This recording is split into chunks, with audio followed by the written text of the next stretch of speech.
A class is typically defined within a namespace to group related classes and types together. The class declaration begins with the class keyword, followed by the class name. Inside the class, a constructor is commonly used to initialize the object with specific values when it's created. Constructors are special methods that must have the same name as the class and do not have a return type. They allow for setting initial values of properties or fields when an object is instantiated.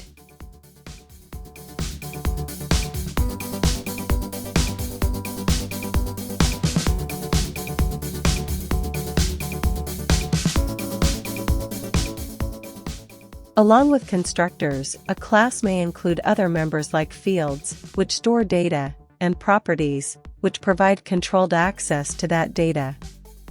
Methods are used to define the behavior of the class, enabling it to perform actions, while access modifiers like public and private control the visibility of members.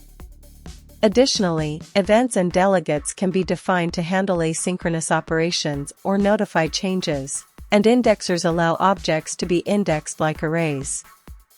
These various members work together to define the structure, behavior, and accessibility of a class.